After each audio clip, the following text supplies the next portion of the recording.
쌤의 아침 사과 같은 강에 상쾌한 안녕하세요. 초등원빠TV의 짜은쌤입니다.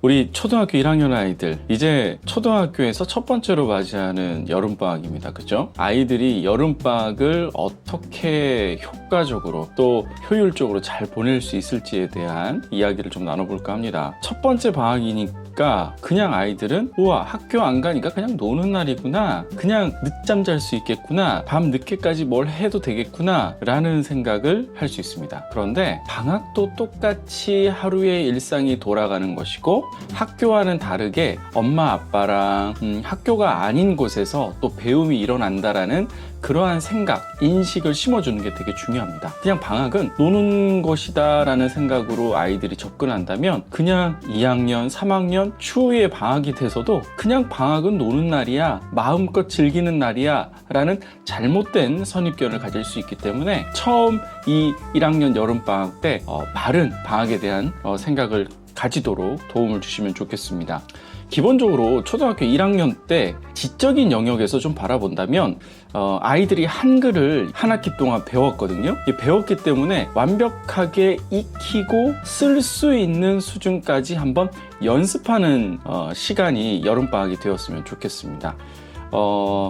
아이들마다 학교에서 배우는 한글의 차이가 있죠. 어떤 아이들은 한글을 마스터하고 들어가는 친구들이 있는 반면 학교에서 처음 한글을 배우는 아이들도 사실 없지는 않습니다. 따라서 한글을 읽는데 더듬더듬 의미 단위로 읽는 것이 어려워하는 친구들이라면 받침 없는 동화라는 게 있어요. 그래서 받침 없는 동화부터 하나하나씩 소리내어 낭독하면서 반복해서 읽는 연습이었으면 좋겠고요. 그 다음 단계가 받침을 배우는 동화가 있어요. 무슨 말이냐면 기역 받침만 있는 동화가 있고요. 또 시옷 받침만 있는 동화가 있어요. 그리고 이응 받침만 있는 동화들이 있습니다. 동화긴 동화인데 한글을 단계적으로 익히고 배울 수 있는 그런 동화가 있어요. 그래서 그 동화들을 가지고 반복해서 소리내어 읽고 또 읽고 읽고 또 읽으면서, 분명 동화기 때문에 아이들은 재미있고 그 재미를 느끼는 과정 속에서 자연스럽게 한글을 정확하게 읽고 쓰는 것에 대한 연습을 할 수 있다고 생각이 들거든요. 이제 그 단계를 벗어나면 그냥 어떠한 동화든 자기가 읽고 싶은 동화들을 가지고 반복해서 완벽하게 읽고 쓸 수 있는 수준까지 되면 아름답겠죠. 여름방학 때 제일 우선시 돼야 되는 게 바로 한글의 정교화 과정, 그죠? 정확성을 높이는 그런 과정이 돼야 될 것 같습니다. 자, 이어서 수학적인 부분에 대한 지식적인 영역에서 수학적인 영역을 들여다보면 아무래도 약 9가지의 수, 그 다음 50가지의 수, 이게 지금 1학기 때 배운 내용이거든요. 그래서 그 내용들에 대해서 더하기, 빼기, 그리고 여러 가지 모양, 이런 것들은 한번 복습 차원에서 살펴봐 주시면 좋을 것 같고요. 조금 더 아이들이 앞서서 간다면 좀 더 수학적인 자신감을 가질 수가 있을 겁니다. 그래서 한글이 바탕이 되었다면 문장제 문제를 통해서 수학을 한번 풀어보는 것이죠. 그러니까 다시 말해서 일상생활에서의 수학적 상황들을 펼쳐놓고 그 수학적 상황에서 문제를 풀어보는 경험을 한번 해보는 거죠. 1학년 아이한테는 쉽지 않은 것이죠. 그죠? 그래서 한글을 기반으로 하고 한 문장제 문제에 해당이 되겠죠. 그런 것들을 한번 풀어보면서 수학을 조금 더 깊이 풀 수 있구나, 해볼 수 있구나 라는 경험, 그리고 나도 할 수 있구나 하는 경험을 가지면 좋을 것 같습니다. 사실 이 두 가지가 저는 인지적인 측면에서 가장 중요한 부분이라고 생각합니다. 그래서 이 부분이 갖추어지고 나면 이제 어느 정도 읽기도 능력도 갖춰졌거든요. 보고 싶은 책을 들여다보는 것이죠. 자, 지적 능력은 이 두 가지로 저는 충분한데 혹시나 느린 학습자들이 있을 수 있어요. 그러면 저는 느린 학습자는 말 그대로 느린 거예요. 우리가 사과나무에서 사과가 열리고 익어지는 그 속도가 같은 나무인데도 다 각각이고 다르잖아요. 그죠?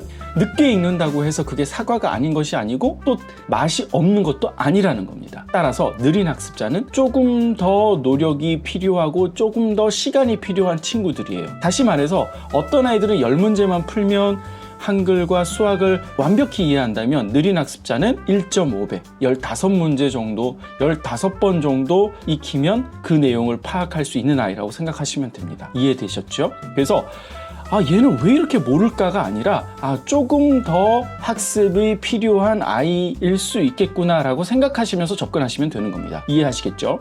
이게 학습적인 부분에서, 즉 다시 말해서 한글과 그리고 수학적인 부분인데요. 한 가지만 더, 전반적인 내용에서 보면 아이들이 여전히 모르는 어휘들이 상당히 많습니다. 그러니까 엄마와 아빠랑 같이 시간을 보내는 때가 가장 많은 이 여름방학 때 아이들이 TV에서 나오는 단어들 또는 엄마 아빠 사이에서 이루어지는 대화들, 그리고 동화책에서 보는 대화들, 그리고 친구들 사이에서의 대화들, 유튜브 영상에서 보는 여러 가지 대화들 가운데서 모르는 단어들이 상당히 많이 있을 수 있다. 그래서 그런 단어들을 보면 어떻게 해요? 포스트잇에다가 계속 쓰세요. 그리고 곳곳에다 붙여 놓으세요. 그리고 시간이 될 때 그 단어 카드 가지고 게임처럼 한번 해보세요. 어휘력을 늘리는 시간입니다. 1학년. 사실 2학년도 마찬가지고요. 그죠? 이 방학 동안에는 이 어휘력이 충분히 엄마 아빠를 통해서 늘어날 수 있는 기회가 있어야 된다는 것입니다. 자, 여기가 바로 제가 말하는 지에 대한 얘기입니다. 다음, 덕에 대한 얘기를 해볼게요. 우리가 보통 지, 덕체 이렇게 얘기를 하지 않습니까? 덕에 대한 얘기를 하면 바로 예절이고 인성이고 그리고 마음가짐이고 그리고 우리 아이의 본심, 중심이 되는 그런 됨됨이를 길러주는 것입니다. 그래서 가장 기본적인 식사 예절과 또 수면 예절, 그리고 혼자 스스로 무언가를 할 수 있는, 씻고 그리고 먹고 그리고 학습할 수 있는 이런 기본적인 생활 습관을 갖춰주는 이 모든 것들이 다 사실은 덕에 해당이 됩니다. 방학 때 가장 중요한 것은 잠자는 시간과 일어나는 시간을 동일하게 해가는 것이 중요합니다. 너무 들쑥날쑥이면 되지 않는다라는 것이죠. 따라서 아이들이 방학을 시작하기 전에 계획 단계에서 이번 방학에서 몇 시에 일어나고 몇 시에 잘지에 대한 것은 반드시 약속이 필요한 부분이고요.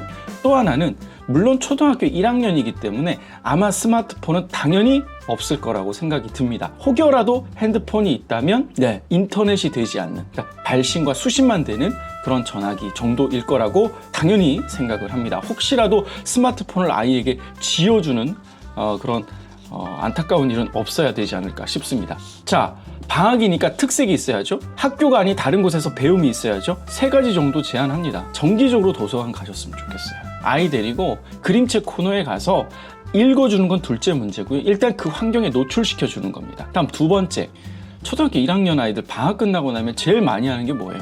방학 동안에 있었던 일을 이야기해 보시고, 또 방학 동안에 있었던 일을 그려보고, 방학 동안에 있었던 걸 발표하고 글로 써보고, 그런 활동들이 되게 많습니다. 그래서 조금은 특별한 가족여행을 계획할 필요가 있다는 겁니다. 또 하나, 아이들이 가장 좋아하는, 아이가 관심 있어 하는 특기들을 찾아보는 활동이 필요합니다. 지금은요, 탐색의 시기입니다. 특히나 1학년은요. 얘가 미술을 좋아하는지, 음악을 좋아하는지, 음악 중에서도 어떤 악기를 좋아하는지, 운동, 태권도, 수영, 검도, 어떤 운동에 관심이 있는지, 그죠? 어떤 만들기에 관심이 있는 것인지 등등 요런 저런 프로그램들에 참여를 시키면서 아이의 관심사가 어디에 가장 꽂히고 몰입하는지를 살피고 관찰하는 시기가 바로 이 방학 때에 해야 되는 것이라고 생각이 듭니다. 자, 또 방학 때 우리가 절대 놓쳐서는 안 되는 것 중에 하나가 바로 좀 특별한 프로그램들을 좀 계획을 해보시는 것도 좋을 것 같아요.